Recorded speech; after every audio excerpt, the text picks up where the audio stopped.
Welcome to Politically Basic. I'm your host, Kyle Campbell. As we always do, we're breaking down the basics of all political issues and current political events so that you get to decide. Over the past couple of years, particularly, transgenderism has seemed to capture the nation's interest in a way that's produced confusion, support, questions, curiosity, and predicaments that we hadn't faced before, culturally, spiritually, and now politically. We've danced around it as a sensitive subject, but now we find ourselves and our country in the position of having to make some legitimate black and white yes or no decisions around how to categorize, think about, be understanding and inoffensive toward, and incorporate trans individuals appropriately into daily life. Have I offended anyone yet with that matter-of-fact description of the current state of the issue? Well, you all know me better than that by now. My intention always is to have open, candid, respectful, and truthful conversations about all political issues. And this is now one of our biggest. So let's talk to someone who's experienced and experimented within the world of transgenderism. Josh Seiter. He's my guest today on the show that I'm not exactly sure how to introduce to you. And because of that, I think it's best we hear about Josh from Josh. So welcome to the show, Josh. Thanks for being with me today. Thanks so much for having me. I appreciate it. Well, let's get right into it. Who are you? Well, that's a great question. Like most humans, I'm just somebody on a rock floating through space. But I was born in central Illinois. I come from the Cornfields. I went to college there at the University of Illinois, and I went on to get my law degree. But my background is in sociology. So I always looked at the issue of gender ideology and transgenderism and mental health kind of from the perspective or paradigm of a sociologist. And so recently I decided to pretend to be a woman like all men are doing. Anyone who claims to be a woman is that any trans identified man is just someone claiming to be a woman. So I decided to do that for 6 months. And then I revealed that, hey, like all trans women, I'm just a man in costume LARPing as a real woman. And that is kind of how I built up the platform that I have today. So some people say I'm a media personality, an internet troll, an internet personality, but I'm just a guy that likes to explore topics from a sociological perspective. Well, you sure did that. I think you also broke the internet and some people's brains. So we're gonna talk about how that came about and what happened. But people also know you from your time on The Bachelorette. Now, why did that happen and how did that happen? Yeah, that's a great question. So, when I was fresh out of law school, I was a male exotic dancer in Chicago, and we needed to get some media for our group because we were a brand new group that was just starting out. And it's a cutthroat industry. So, my manager at the time said, Josh, you should really try to get on a reality show, and then we could kind of promote this exotic dancing group. And I said, okay. I said, well, the Bachelorette's a pretty popular show. Let me apply. And somehow I ended up making it onto the show, and the rest is kind of history. Did you tell them that that was your intention at all? Or did you tell them that you wanted to actually pursue a relationship with The Bachelorette? Yeah, so that's a great question. It's an arduous rounds of interviews. It was about 5 rounds of interviews, and they're pretty intense. So I said, I'm single, I'm looking for a wife, I want to fall in love. And I just kind of tailored what I had to say to what I thought the producers wanted from a contestant on the show. And at the time, I actually had a girlfriend when I applied for the show. So I think the producers thought I genuinely was looking to fall in love, but that's reality TV. So Did you feel bad about that at all? I mean, this is interesting hearing from you on this and then knowing what you did with what I call this experiment of putting yourself out there as a trans person. Did you ever at any point when you were going through the interview process for going on The Bachelorette, like have any like pangs of guilt or feeling bad that you were kind of using the opportunity for other purposes?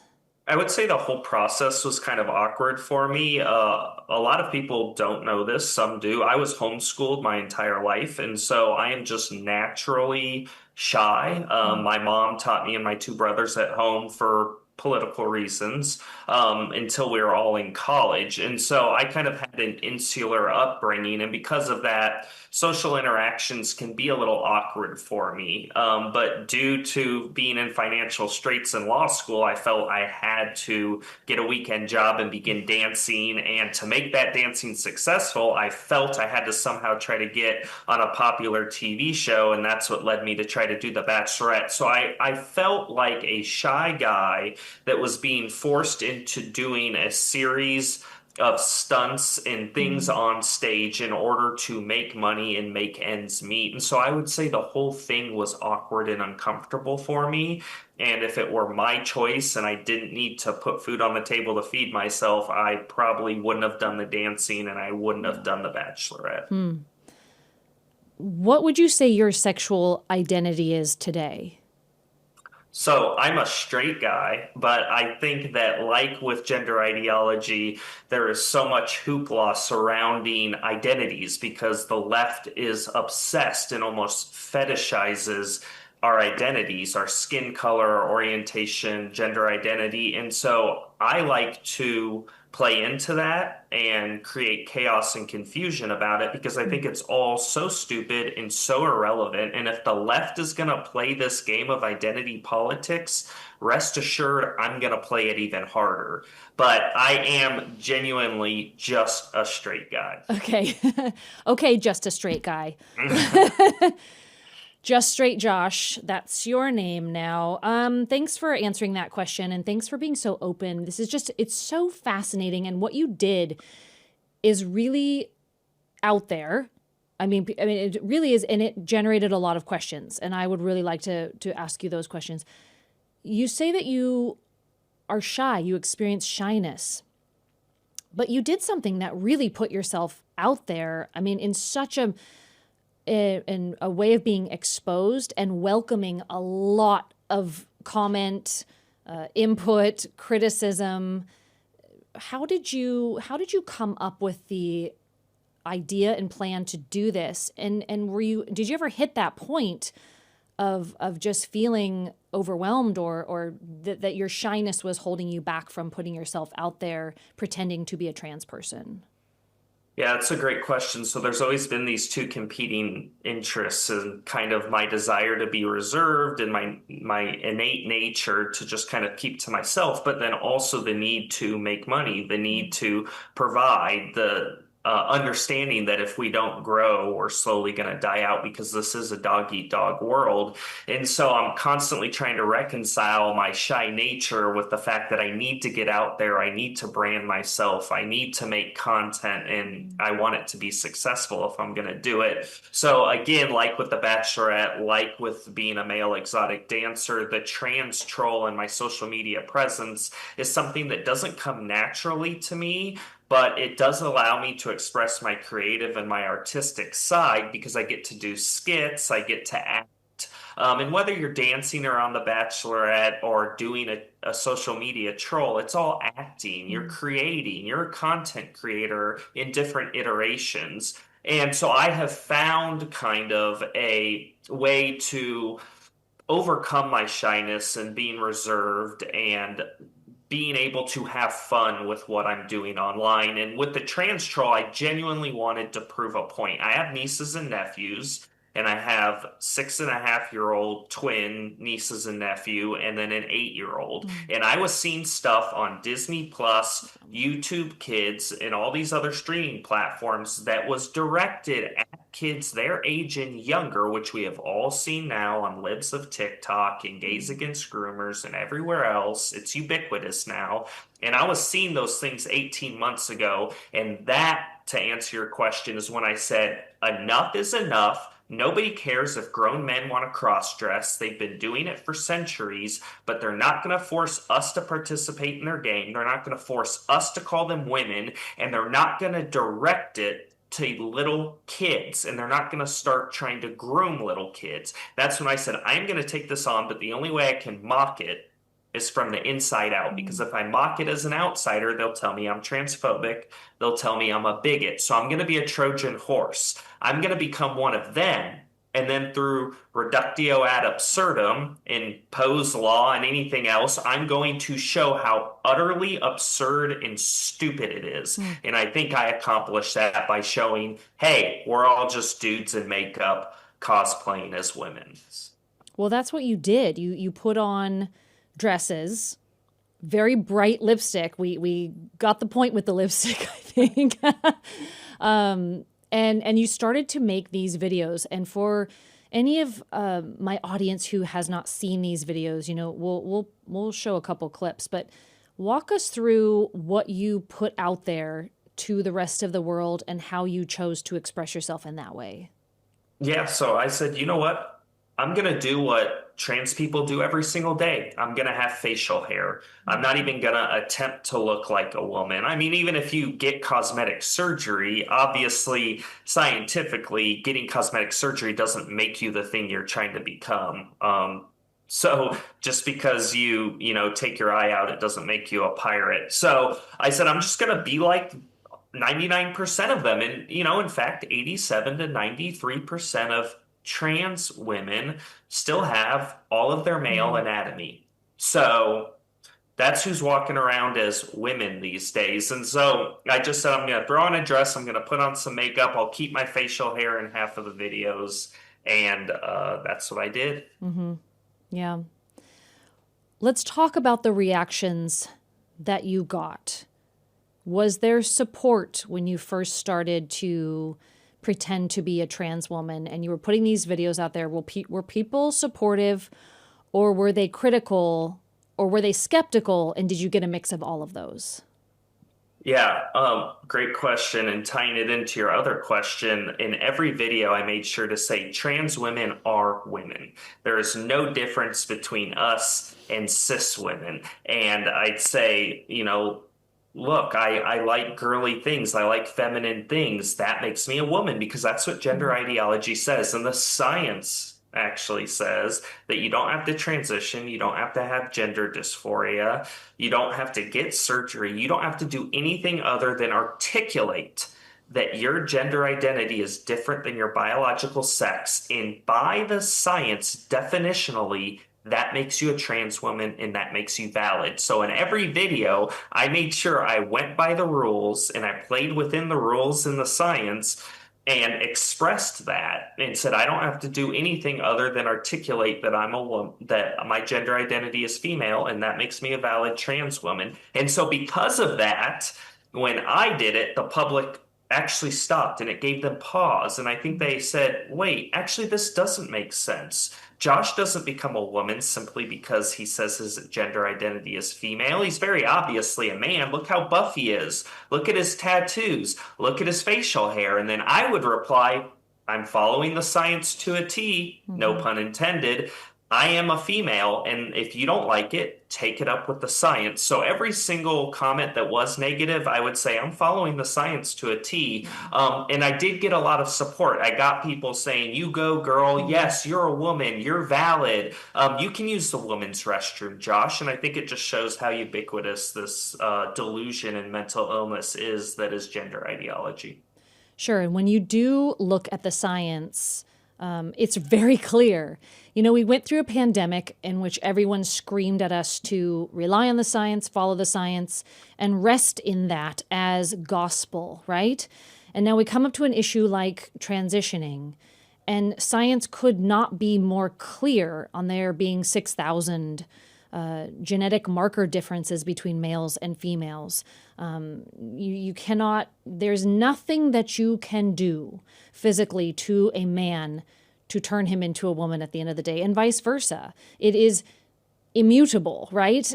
Just the way that we are built so uniquely and so differently. There's just nothing you could do. You could spend your entire life pumping your body full of chemicals and medicines and blockers and have every surgery on the planet, and it's just not going to happen.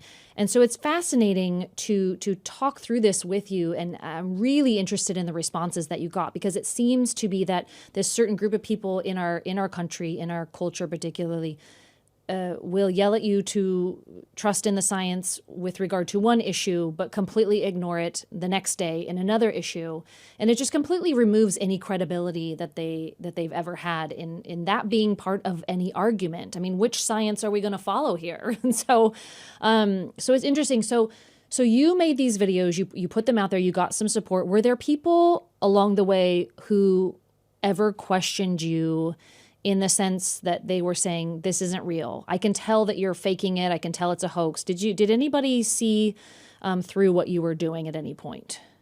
It was funny. There were lots of people. There's this broad debate whether Josh is faking it. And a lot of conservative people would go, Josh is a man pretending to be a woman, just like the rest of you transgender people. You're all faking being a woman. You're all pretending to be a woman. There is no hierarchy in men pretending to be women. You are all the same, and Josh is no different. So they wouldn't concede, the conservatives that were debating wouldn't concede I'm a woman. They would just say Josh is just as valid as any other man pretending to be a woman. And I wouldn't opine on anything because it was a 6-month experiment. So I would never confirm or deny anything. I would just insist I'm a trans woman. So I wouldn't respond to specific allegations. But there was this broad debate whether I was faking it. And when I ended up doing the reveal on Alex Stein, I said, we're all faking it. We're all malingering. We all have this factitious disorder, what used to be called Munchausen syndrome, where we convince ourselves that we're ill,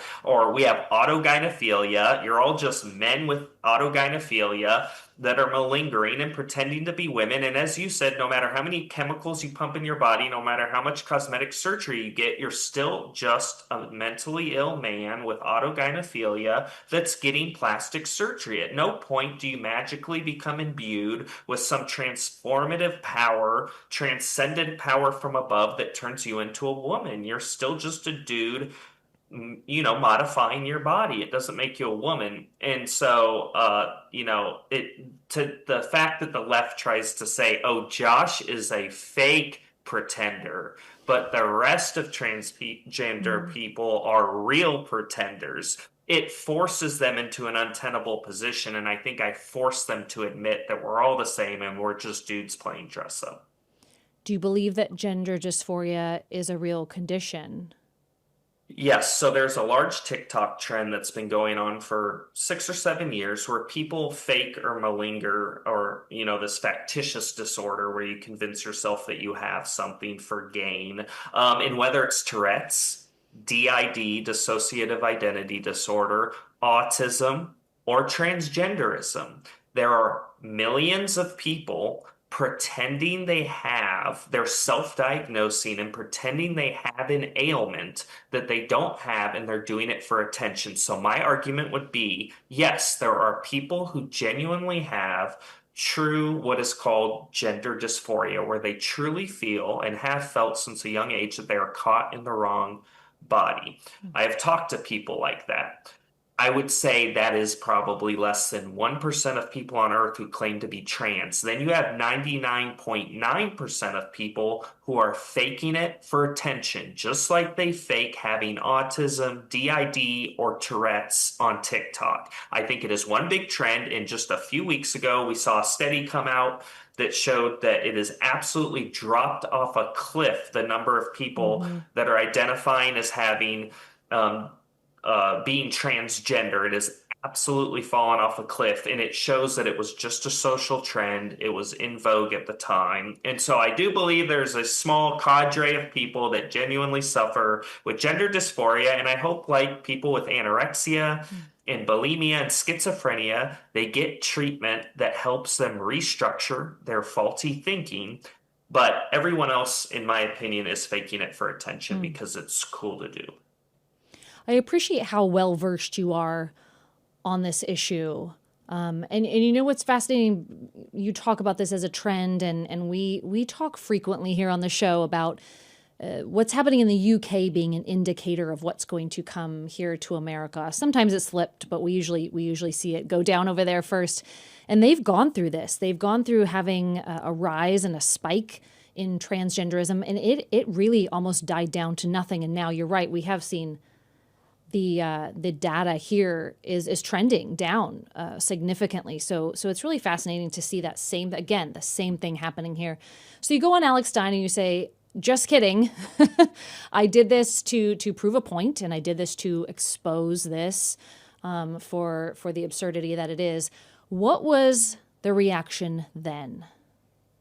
So I had an outpouring of support from the right, and I'd say from libertarians and from all rational people that still possess critical thinking skills. It was really only the people that belong to the deranged cult that is the QTIA cult. So the LGBs Mm-hmm. are very rational and normal. They just want equal rights. But it's the QTIAs that are delusional, brainwashed in this cult that can't think critically. And so they were the ones that came out in droves and started attacking me. Oh my gosh, Josh, how dare you say that a man in lipstick is just a man? He's very clearly a woman. And so it's easy to laugh it off, but the support far outweighed the hate. But after I did the reveal, all my videos ended up collectively getting hundreds of millions of views Mm-hmm. across my platforms and with reposts and remixes and everything else across social media. It was pretty intense. And I did face doxing and waves of hate from the woke left. But overall, I'd say most people supported what I did as common sense. Josh is simply stating facts that most of us can agree about. Men in makeup are not women. And it was cool because even J.K. Rowling retweeted my reveal, Sal Grover, and a number of, people with high visibility were talking about what I did and how it proves just how ridiculous and nonsensical gender Mm-hmm. ideology is. Well, I'm glad to hear that from you, because if you look up yourself, if you Google yourself, and of course I try to do my homework before every interview, the leftist media is working hard to paint a different picture of you. And it would be great to hear what's real and what's not, what it sounds like if you just look yourself up.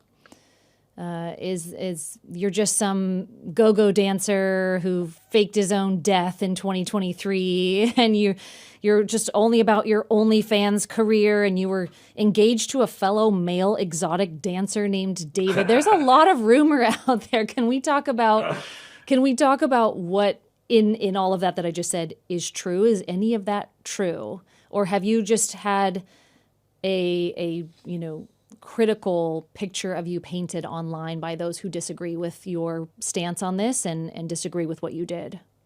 Well, look, I do a lot of trolls. So some things that are written about outlandish publicity stunts that I've done are true, but then a lot of it isn't. But because of the fact that I troll online a lot, the line is blurred, and it's very hard to tell what was intentionally done by me and what's a lie by the leftist media. But Joe Rogan was talking about me a few months ago with Theo Vaughn, and he was reading an article that was just bashing me. And he goes, "What is up with this leftist media?" He goes, "They're painting a picture of this guy that's totally false. They said Josh Seiter did the worst thing in the world when he pretended to be trans." And Joe Rogan said, "That's not the worst thing in the world you can do. The worst thing in the world you can do is kill somebody." And so to have Joe Rogan acknowledge that the leftist media was painting this pathetic picture of me that was totally false was kind of nice to hear, but it has been interesting to watch. And a lot of things that are out there about me are not true. I was never engaged to a fellow exotic dancer named David. I never dated a drag queen. That's another troll that I did. I did lots of things to set up the transgender troll and ingratiate myself into the cult that is TQIA in the alphabet mafia. And so a lot of things that are written about me or written about me authentically by the authors, not knowing that what I was doing was a troll. And that's why those articles are out there. But the basis of the articles, the fulcrum of those articles, is a troll that I was doing that they unknowingly wrote about. So 90% of those things that they're saying are not true. Just goes to show you certainly can't believe everything that you read on the internet. And also, side note, poor David. Yeah, he doesn't exist. I hope David's doing okay. He's heartbroken somewhere. let's talk about the legal side of this issue, the legal side of transgenderism. We've seen recently, even this last year, a case go all the way up to the Supreme Court, the Scarametti case, in which a young minor girl wanted to transition to become a boy. I believe she was 12 or 13 years old. This was Tennessee. And Tennessee now is, I would say, more purple, but it's pretty traditionally been a pretty red state.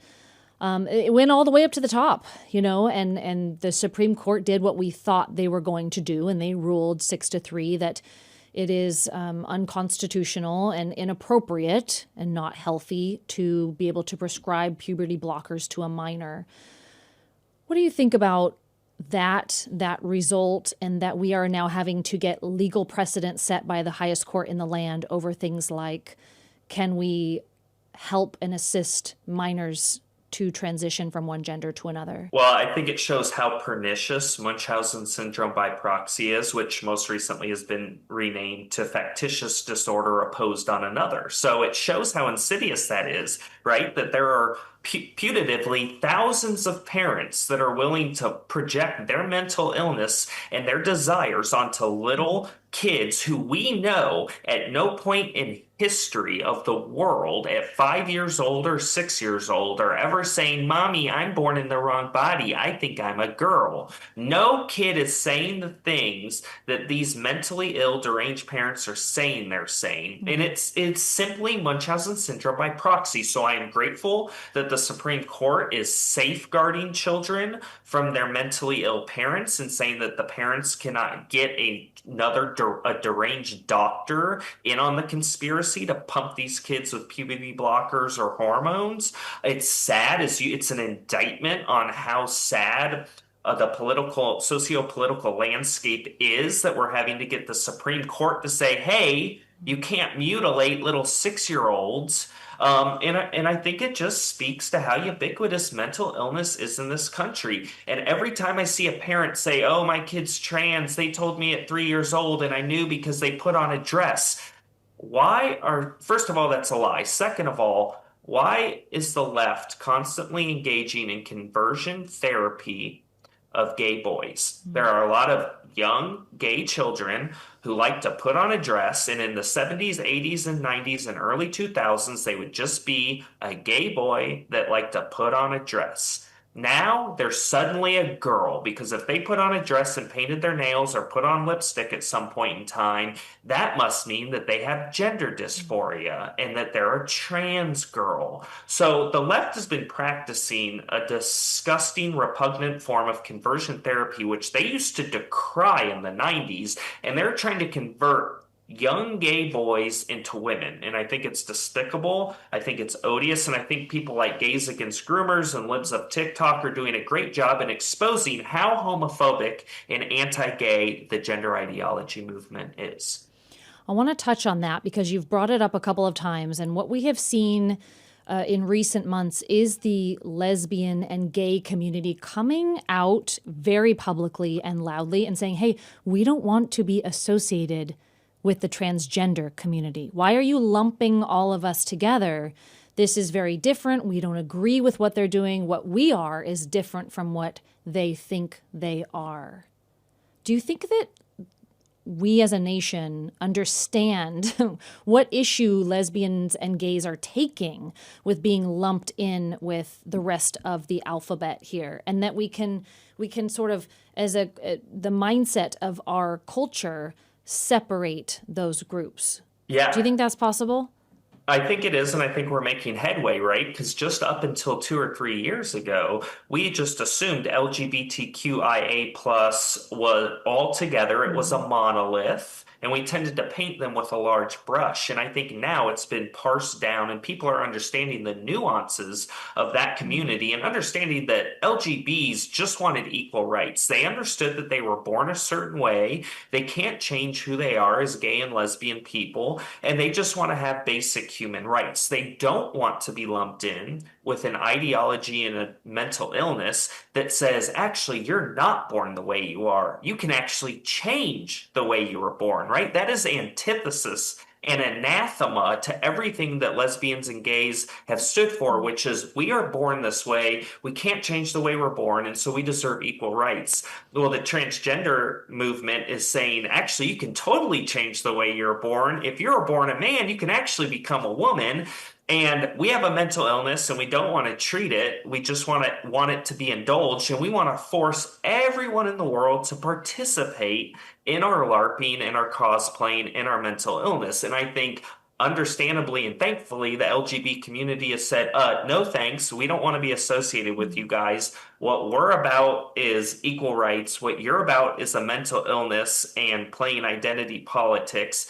And you guys need to seek treatment for what you want, and you need to stop involving children. One thing that I love about the LGBT movement is they have never tried to involve young children in the movement. And what you see with gender ideology and the transgender movement, they're always trying to involve children. They're always trying to bring children into it. And I think it's because it's such a flimsy ideology, it won't pass a basic rationale test. And so they know thinking sentient adults aren't going to accept it. So they have to go after kids and they have to try to brainwash kids like any smart cult does.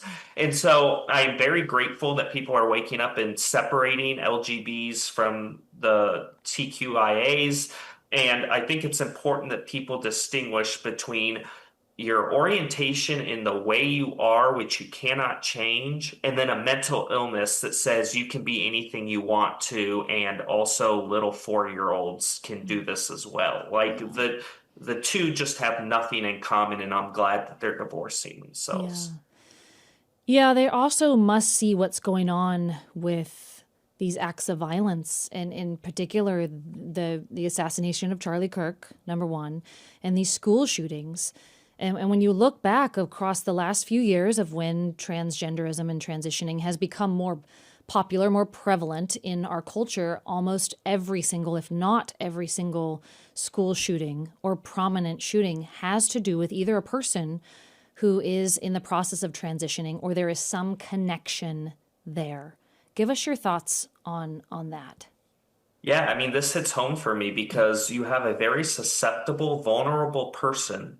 If they have gender dysphoria and if they're truly feel like they're caught in the wrong body, you are definitionally dealing with someone that has a mental illness and so they're vulnerable. And instead of treating it with cognitive behavioral therapy like we do anorexia, schizophrenia, body dysmorphia, instead of treating it by restructuring the faulty thoughts, we're indulging those faulty thoughts. On top of indulging their faulty thoughts and their mental illness, liberals are telling them that conservatives are trying to erase their existence. The left has been telling them that conservatives are trying to hunt them down. The left has been telling them that we're fascists, that if we're not stopped, all trans people are going to die and little trans kids aren't going to get necessary medical help that they need. And so when you understand this issue, when you contextualize it that way, you understand how easy it is for someone suffering a mental illness that's constantly being lied to by the left, why they might commit an act of violence, like with what happened with Charlie Kirk,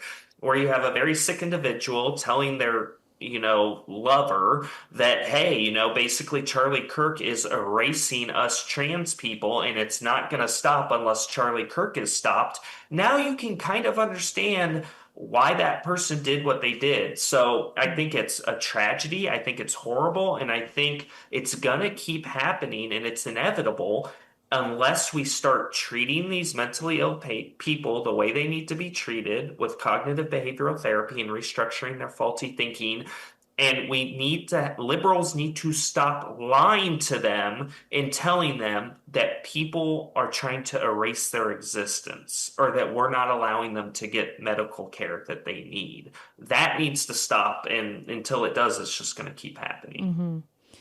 There's this tug of war going on between the two political sides over who's more compassionate, right?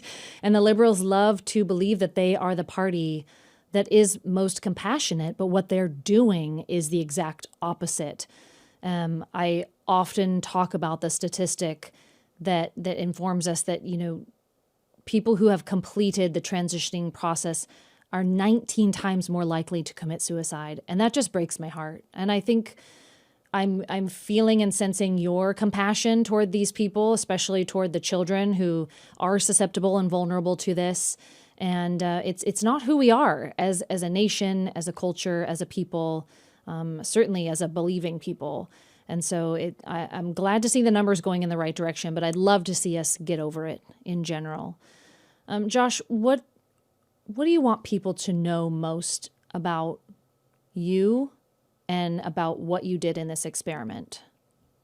I hope, people remember that I allowed a dialogue. I think dialogue has been stifled. There was a chill to free speech, obviously, under the Biden administration that was explicitly telling platforms like Google and by extension YouTube and Twitter at the time and Meta that they should censor certain speech that the Biden administration didn't like. And so there was a chill on free speech. We saw thousands of free thinking people being deplatformed and demonetized and having their accounts deactivated simply for stating dissenting opinions. And so at the time that I did this, that was still going on. A year and a half ago. And I think what I did is I allowed a conversation. I opened up a dialogue and a dialectic. And I hope that's what people remember is, hey, this was an unchallenged, almost biblical truth that we were forced to accept that, men in costume are women. And Josh actually opened up a conversation to that and allowed us to question it. And as far as other things that I've done since then, on social media with, I came out as transracial, trans indigenous, and I've talked at length about Charlie Kirk, and I go to protests and I kind of disrupt those. I hope that people remember me for just starting conversations and dialogue in a time when there was an assault on free speech and at a time when the left truly was trying to censor any voice that disagreed with them. One of my biggest influences in college was John Stuart Mill. He wrote On Liberty, which talked about how important the primacy of the marketplace of ideas, that the only way we as a society can ever know the truth is if we allow free flow of ideas and free speech, and we can always conquer false beliefs or bad beliefs with good articulated debates and with a free flow of ideas. You don't do it by censoring it. You don't do it by suppressing it. That's intellectually shallow. We have to allow free debate, and free speech and trust that the best argument is always going to win out. And I feel like the left has slowly been chipping away at that over the years. And so I hope what I did kind of helped bring back that invigorate free speech. And I also think, even Orwell, his warnings in 1984 about how, there's double speak and news speak and up means down and down means up. And, we were kind of entering that Orwellian dystopia where we're constantly being gaslit and lied to by the left and by the media, and dissenting opinions were constantly being suppressed. And I think we have now kind of turned around where free speech is back, the marketplace of ideas is back, and that kind of Orwellian dystopia is slowly fading away. And so I hope that, my legacy is just contributing to open dialogue and debate and kind of fighting back against that tendency for us to limit debate to only those opinions that we like. We should always welcome opinions that we disagree with, and we can trust that if we have the right argument and if truth and veracity is on our side, we don't have to censor anybody. We can just come with a better argument. And that's what Charlie Kirk stood for. And that's why Charlie Kirk died, because as I said, the left hates that. The left hates open dialogue and debate. They hate the marketplace of ideas. Charlie Kirk embodied those things, and so they killed him. And I think that kind of it shows and embodies the fight that is going on now, the spiritual battle between people who just want to have a conversation and people who want to murder anyone that has a dissenting voice. And it's very obvious where the left and right fall on that issue. That is all so well said, and I will just affirm you in all of that. It's why I started this. This was started a year and a half ago to welcome people back into that discussion so that we can learn together and develop our own ideologies. And I think that we've been living under this illusion that we all have to think exactly the same way or agree exactly the same way, even if you're on the same side of the aisle, even if you fill in the same bubble next to your name, you have the same letter next to your name.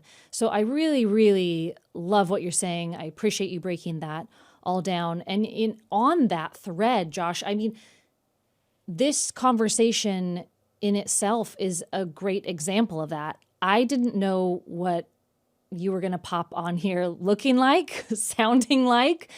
I didn't know if I was getting you in a dress and lipstick or angry or playing a role, or if I'm going to get your true authentic self, which I do believe I'm getting. And I like your true authentic self so much. You're very sharp, well-versed. I encourage everyone to read all of the literature that you're bringing up in this dialogue. But you're absolutely right. We just have to, I think, find ways also to be interested in and appreciate the differences that we all have. That's how we allow iron to sharpen iron and allow each other to learn from one another. We cannot stay so closed off in our own bubbles. We will not ever grow. We will just shrivel and die. So I really appreciate everything that you're saying. We just came through a very tumultuous kind of precedent-setting presidential election in 2024.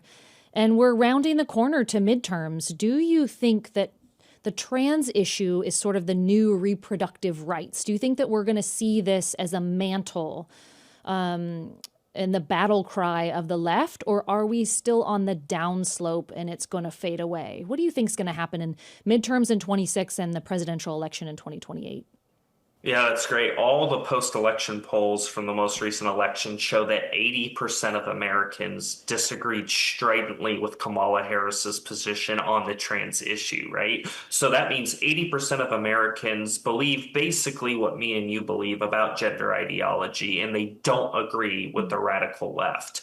And so I do think this is our new reproductive rights issue and topic, and it's obviously very polarizing, and I think it is kind of going to separate the two camps for years and decades to come. And I think as long as all the exit polls and peer-reviewed stuff I've seen suggests that if the left continues to live or die on this mountain of gender ideology, they are going to keep losing elections.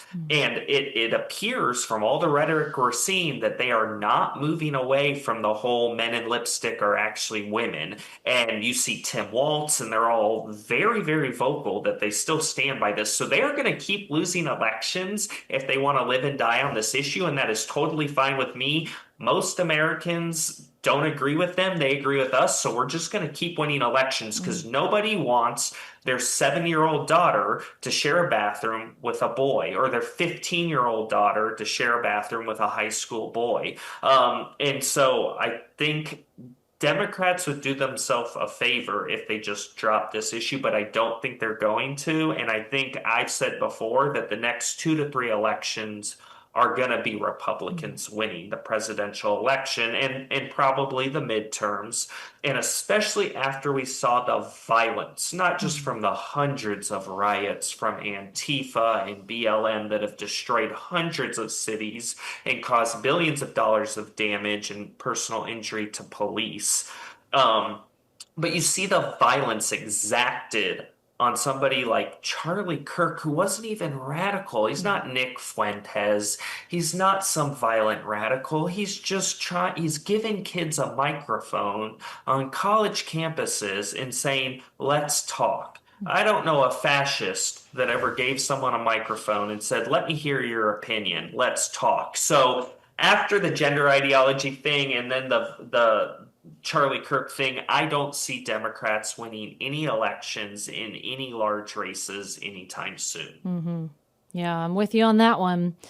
Well, listen, I've only got you for another couple minutes, Josh. This is so interesting, but let me just ask you, what's in your future? How are you going to continue bringing awareness to this issue? How are you going to continue using your voice? You're so well-spoken.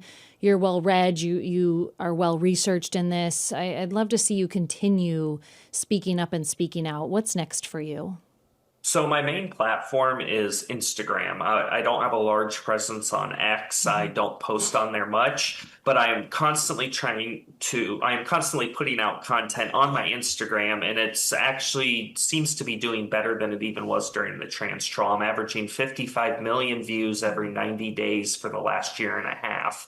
So I'm going to keep putting out content on Instagram about issues that I think are important. Typically, I satirize them or I do a parody of it to kind of drive home a point through humor. I'm really big on using reductio ad absurdum to kind of just show how the left's arguments fall apart and are absolutely ridiculous.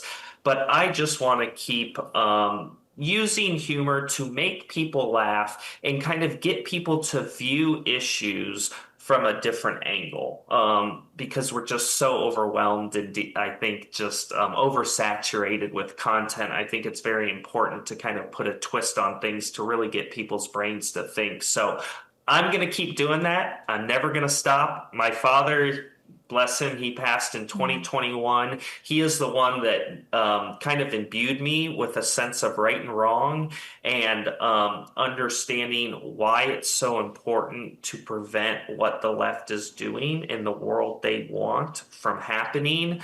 And so I'm going to keep doing this ad infinitum. I have no plans of stopping. So if people want to tune in and watch, they're welcome to come to my Instagram. Well, we'll certainly be watching with interest.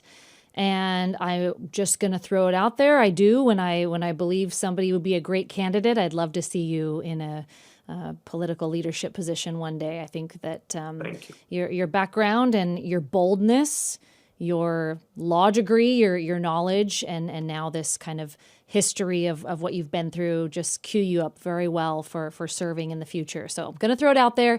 We will certainly be tracking with you. Just a straight guy, Josh, and Thank you. and I just really want to thank you so much. Thank you for your honesty, your candor, your insights, and your wisdom on this issue, and for coming on the show with me, a total stranger who's now your friend, and just sharing so openly with me and with my audience. We really appreciate it, and I hope you'll come back on the show again I sometime will, soon. I will come back anytime. This was honestly one of the most entertaining and fun conversations I've ever had in an interview, and I feel like we actually made some real substantive headway on things that needed to be discussed. So I just think this was a conversation that needed to be had, and I'm so glad we had it. So thank you. Thank you, sir. That is the goal, and you nailed it. So appreciate you. And thank you all for joining us on this episode of Politically Basic, where we break down the basics of all political issues and let you decide. Be sure to follow us at politicallybasic.com and at politicallybasic on all socials so you don't miss a single episode. We will see you next time.